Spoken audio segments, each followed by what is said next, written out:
Lawyers for Donald Trump asked a federal judge on Monday to throw out a series of lawsuits brought by Democratic lawmakers and two Capitol Police officers over injuries from the January 6th riot in the first major test over whether the former president can be held liable for the deadly assault on the Capitol.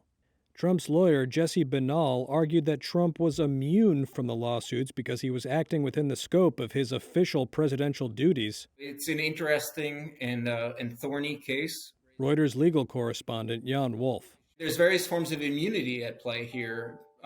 Trump was sitting president on January 6th, and he enjoys some immunity for acts that he did as president. But the judge hearing the case questioned why Trump remained silent for nearly 2 hours during the riot, wondering aloud whether Trump, quote, plausibly agreed with the conduct of the Capitol rioters.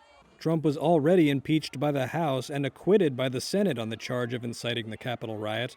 A lawsuit filed by Democratic Representative Eric Swalwell makes similar claims of incitement against Trump's closest allies, who also spoke at the January 6th rally, including Rudy Giuliani, Donald Trump Jr., and Republican Congressman Mo Brooks. One issue here is whether Mo Brooks, as a defendant, has any immunity. A law called the Westfall Act gives federal employees immunity from lawsuits over actions they take as government employees.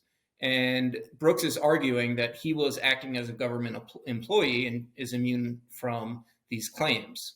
And the counter argument is that, no, he was basically engaging in like campaign activity and he shouldn't have any sort of immunity from this lawsuit.